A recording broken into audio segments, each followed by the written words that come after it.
Madame la députée, Madame Elsa Faucillon, pour 10 minutes.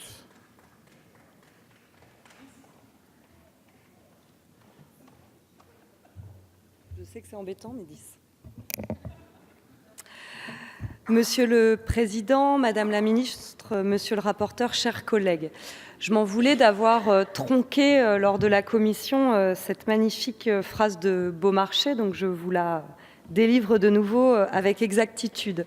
Pourvu que je ne parle ni de l'autorité, ni de la politique, ni de la morale, ni des gens en place, ni de l'opéra, ni des autres spectacles, je puis tout imprimer librement, sous la direction néanmoins de 2 ou 3 censeurs. Voilà qui plante le décor de nos inquiétudes au sujet de cette proposition de loi. Mais je veux d'abord dire quelques mots de la méthode utilisée par le gouvernement. Nous avons tous suivi les vœux du président de la République à la presse et il a formulé cette commande express de la proposition de loi qui nous est soumise aujourd'hui. Elle a ensuite été préparée par un cabinet ministériel. C'est sans offense pour vous, monsieur le rapporteur, mais elle est aujourd'hui portée par un député de la majorité sous la forme d'une proposition de loi. Je crois que ça en dit long sur la volonté du gouvernement à la fois de précipiter le vote de cette loi, sans remous, sans débat, peut-être même sans vote, nous verrons ce soir, sans projecteur et bien entendu sans étude d'impact. Pire encore, une nouvelle méthode est adoptée et de plus en plus répandue qui vise à déposer des amendements qui réécrivent l'intégralité des articles. Je connais très bien la procédure parlementaire, je constate juste qu'elle devient une méthode beaucoup plus utilisée, faisant tomber les amendements des groupes et de la majorité. Monsieur le rapporteur, je la connais, la méthode, je fais un discours sur votre méthode. Seulement quelques jours donc de commission sur un texte changeant, laissant peu de place au débat. La méthode est à souligner, elle à mettre au regard, à titre de comparaison avec la loi de 1881, qui a été débattue pendant 2 ans avant son adoption finale. On imagine le combat sur nous-mêmes ou sur eux-mêmes qu'il a fallu faire. Chers collègues, je le dis, je trouve cette méthode un brin mesquine. J'en viens à nos inquiétudes, et elles sont importantes et graves. Nous considérons qu'elle met le peuple numérique en pâture pendant qu'elle laisse bien tranquille la faiblesse d'analyse des médias mainstream. Et je fais la différence entre la critique et la dénonciation. Je crois qu'il ne faut pas minimiser le rôle nuisible des rumeurs et fausses informations. Il n'en reste pas moins, et je vais citer 2 exemples, que les causes profondes du Brexit ou de l'élection de Trump, qui ont des caractères différents, sont, je crois, à chercher dans l'économique, le social, les humiliations faites au peuple, la démocratie, le politique et bien d'autres encore. Je crois que face au nouveau paradigme informationnel auquel on doit faire face, on parle d'infobésité, de précarité de l'information et de sources de plus en plus difficiles à analyser, le gouvernement propose de légiférer. Or, le choix de la voie législative dans la lutte contre les fake news est, à mon sens, dangereuse. Le plus grand risque, on le sait, c'est que s'érige finalement une vérité officielle. Je crois pourtant que permettre à chacun de se prévaloir de la vérité pour intenter en justice risque de mettre à mal le libre exercice de la liberté d'information et d'expression. Et d'ailleurs, on l'a vu au travers de nos débats aujourd'hui, il y a l'existence d'une possibilité de confusion entre vision du monde, opinion, mais vision du monde et fausses informations, et ce n'est pas un petit problème, d'autant que cette loi s'attache, pas entièrement, mais pour une part, à une période électorale. Nous avons évidemment tous et toutes en tête ici les affaires Cahuzac, Sarkozy, Kadhafi, Fillon, bien d'autres, qui toutes ont été définies à leur sortie comme étant des fausses nouvelles. Il aura d'ailleurs fallu plusieurs années, citons juste Mediapart, pour obtenir gain de cause sur la véracité des documents, et c'est encore parfois remis en cause. L'article de cette loi permet, en cas de diffusion d'une fausse information, donc en période électorale, de saisir le juge à travers une nouvelle action en référé, permettant le cas échéant de supprimer le contenu, de déréférencer le site, voire de bloquer l'accès au site. Cette procédure pourrait constituer, à nos yeux, une menace pour la liberté d'expression au regard de l'imprécision de la notion de fausses informations de nature à altérer la sincérité du scrutin, de l'étendue de son champ d'application, diffusion par le biais d'un service de communication en ligne et de la sévérité des sanctions possibles, décidées dans un laps de temps très court, 48 heures. Même sur la sincérité du scrutin, nous savons à quel point c'est compliqué à établir. Je sais que la majorité En Marche a des exemples concernant la présidentielle, mais je peux vous dire que les 2 exemples que vous avez en tête, pendant la présidentielle, on les a cités, le compte aux Bahamas et des choses beaucoup plus intimes.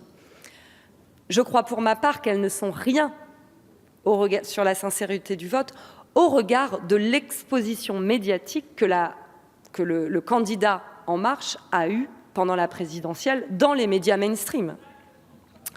Les précisions adoptées en commission ne sont à nos yeux pas suffisantes. La notion de mauvaise foi en particulier sera évidemment extrêmement difficile, elle l'est toujours, mais difficile à déterminer en 48 heures.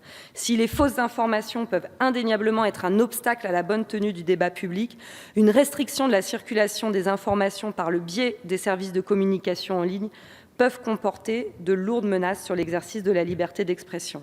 Et on l'a dit plusieurs fois, mais l'arsenal législatif contre ces fausses informations existe déjà.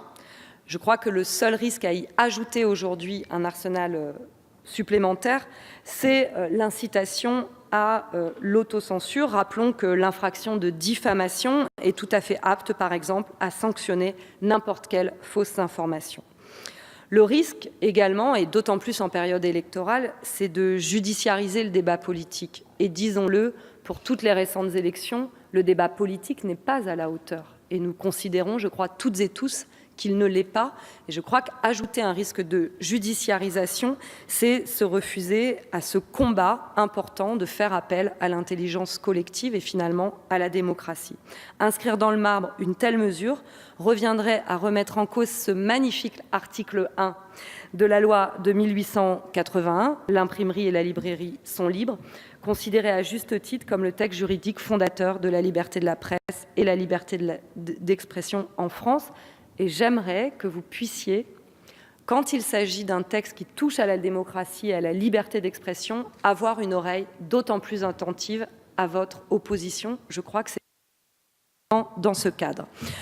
Plusieurs limites également sont à énoncer concernant la partie sur le CSA. Dans cette suite d'articles, les expressions imprécises sous influence d'un État étranger et bon fonctionnement des institutions sont susceptibles de créer de la censure. Peu d'éléments sont précisés par l'article pour étayer ce que le législateur entend par influence. Dès lors, l'influence peut être jugée de manière trop subjective. Est-ce le contenu des programmes, le financement de la chaîne ? Concernant la seconde expression imprécise, le Conseil d'État préconise de ne pas conserver ce terme qui nuit à l'intelligibilité générale de la disposition.